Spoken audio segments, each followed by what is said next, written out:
Hello, my name is Maddie, and I can't believe it is October 1st already. I feel like I said this at the end of August too. I was like, August flew by. But August was nothing compared to September. September went by insanely fast. Like, it felt like I had just filmed my August wrap up, and then it was my birthday, and then I flew here, and now it's like October, and I don't really understand life. Beyond that, my classes started yesterday, and so far we have mixed reviews. I love my first class, but my other class wasn't as much fun, so we'll see how that goes. But I'm not here today to talk about my classes. I'm here to talk about all the books I read in September, which I only finished 3, but I read 5. So, I mean, that's pretty good, right? Like, that's pretty good. We're just gonna get started. The first book that I started in September, although I didn't finish, is Way of Kings by Brandon Sanderson. The Way of Kings by Brandon Sanderson. You guys have seen me, progress in this book, so I'm on page 563. Which means I'm about halfway through. I'm not quite halfway, but I think this is like 1,200 pages, so I'm not quite halfway through, but I'm getting there. As you guys know, I can't describe this book. I will leave a link to all of the books that I talk about in this video in the description, so you can go read an actual synopsis, since I'm horrible at synopses. Synopsi? However you talk about more than one synopsis. I guess wouldn't it be synopsi?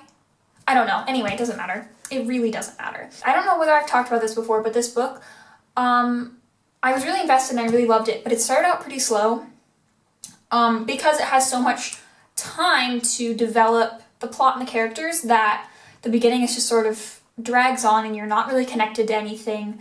But I appreciate it now. Like, when I was reading it, I was like, this is stupid and I don't want to read this. But now that I'm further in, I appreciate the time and effort that Brandon Sanderson has put into, like, not dragging the plot out because it doesn't feel stretched thin, but, like, creating such a complex area. And I know this is part of a series, which is going to make it worse, since all the books in the series are, like, literally all of them are this long. Sorry if the angle changed. I was talking about this book.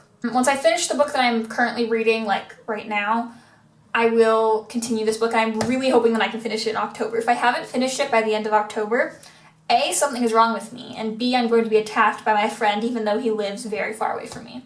So yeah, let's keep going. The next book I read, which I don't have with me, obviously, but I'll put, like, a picture. The next book that I read is Permanent Record by Mary H.K. Choi.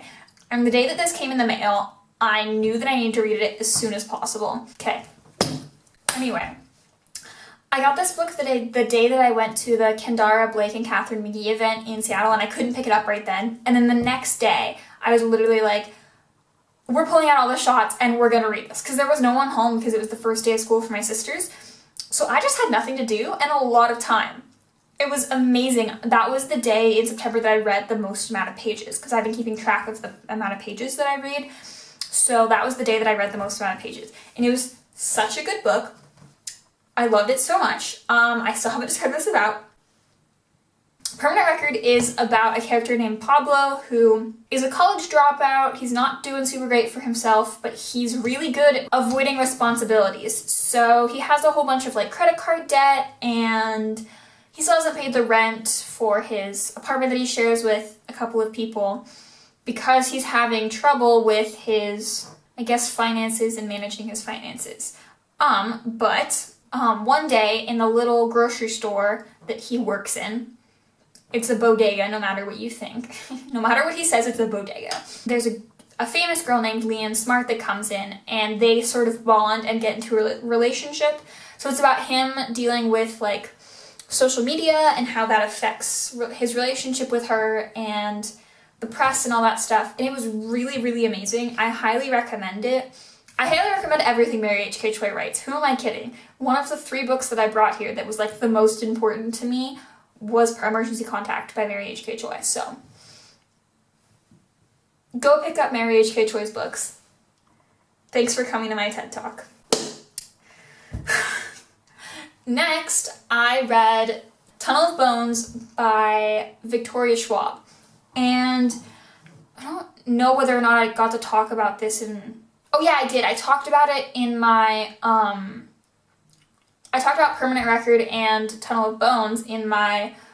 what was it? Most anticipated for the rest of the year, I think, was what I called it.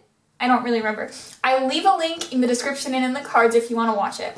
But Tunnel of Bones is the sequel to City of Ghosts, which I did read earlier in August, and then read Tunnel of Bones, like, once again, almost as soon as it came to my house. And Tunnel of Bones is, well, okay. I could describe Tunnel of Bones, but it would sort of be a spoiler for City of Ghosts, so I'm just going to describe City of Ghosts, and yeah.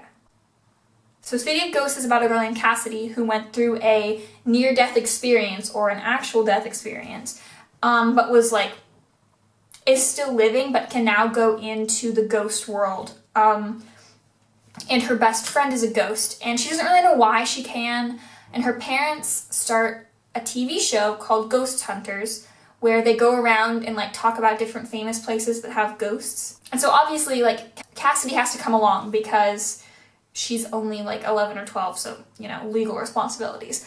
But they're also going to some of the most haunted places in the world, which isn't great for her. And so it's sort of about her dealing with different kinds of ghosts in different areas and learning sort of about why she really has this power.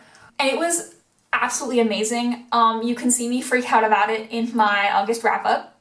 You can see me freak out about City of Ghosts in my August wrap-up, and I'm going to freak out about Tunnel of Bones now. Because Tunnel of Bones, you guys, was so cute. It was beautiful, and it was amazing to see the characters, I feel like I say that every time. It was amazing to see blah, blah, blah, blah, blah. But I'm going to do it again.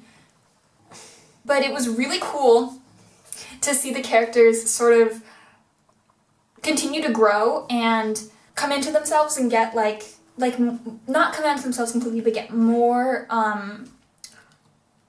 grown up, I guess, and have to deal with like a whole new set of theories. And it just, those books make me so happy.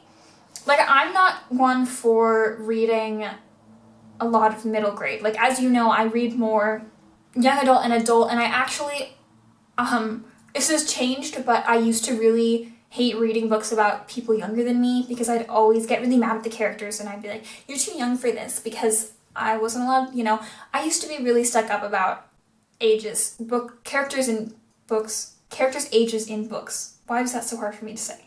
Anyway, it's gotten a lot better. I will now, obviously, I don't really care how old they are, I just want to read about them. And Cassidy is the most beautifully crafted character. She's very complex.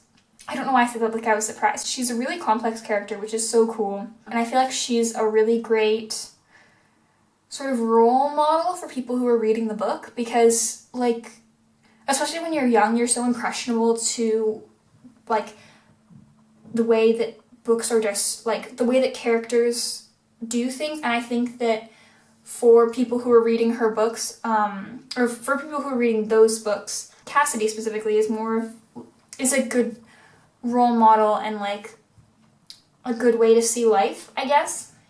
I don't know how else to describe it. Yeah, I guess that's all I have to say. I mean, I love it so much. Like I said, it's been a while since I've read it because I read it like in the first week of September. But like I said, I did talk about it in my most anticipated books for the rest of the year. So if you want to watch that, go watch it. Yeah. Oh, okay. The next book I read is actually here. What a surprise. So the next book I read was Crazy Rich Asians by Kevin Kwan.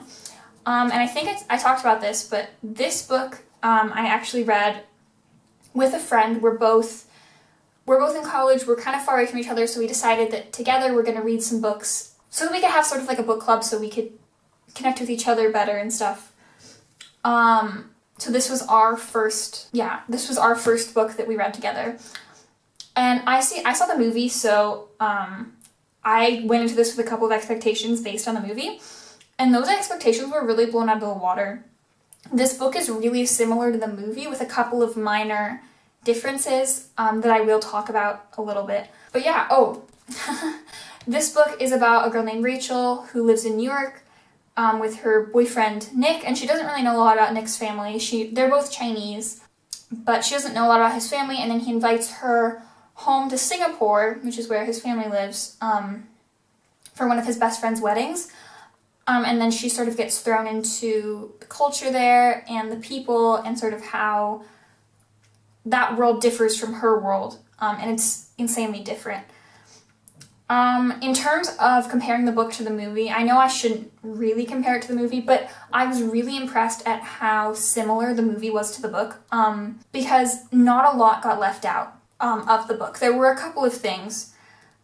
Specifically, the one I want to talk about is in the movie Astrid is not really an important character. In this book, she's so important. She's explored so much more.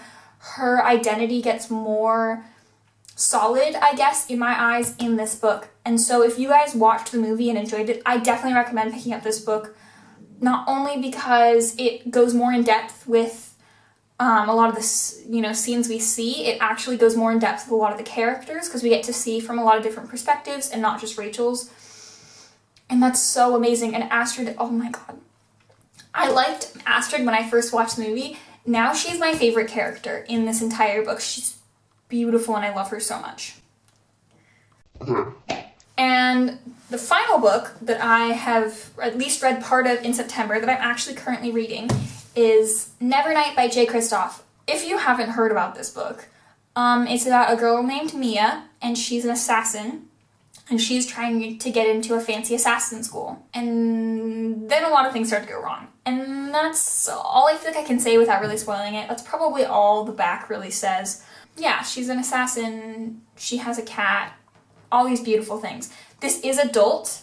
I feel very strongly that I need to point that out. This is very much adult, no matter the main character's age. There's a lot of, like, not triggering, but, like, explicit, not only death, but, like, sex scenes. So don't read this if that's not up your alley. But if that is, and you're old enough, I highly, highly, highly recommend it.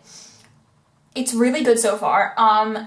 And you guys have probably heard other people talk about it because it's talked about everywhere, because it's such a good book. And because Dark Dog just came out like a month ago, so that's kind of why I'm finally reading this. Yeah, I'm currently on page 322 out of 462. So I only have, like, what is that? 130 pages left. I'm hoping to finish this definitely this week. And I have no idea how it's going to end at this point. It's gone in so many different directions that I thought, like, the plot has gone in such a different direction than I thought it was. Like, I'm not one to theorize about books, but this one, even when I thought about the barest things I wanted to happen, that just, like, and it disappeared. So I can't wait to see what happens, and I can't wait to pick up the second and third books and read them too, because it's going to be amazing. And that's it for this video. It was a little bit chaotic. Also, didn't talk about this in the beginning, but I decided to film somewhere else because there was some nice sun today and I wanted to actually be lit, because I know in my last video I wasn't super lit. Not like lit, like, not like lit, like, you know, like lighting, you know? Because I'm in England, and so it rains all the time here, and so whenever there's sun, I try to take advantage of it. But not the way most people would do, because I'm an introvert, and I want to stay in my room 24/7.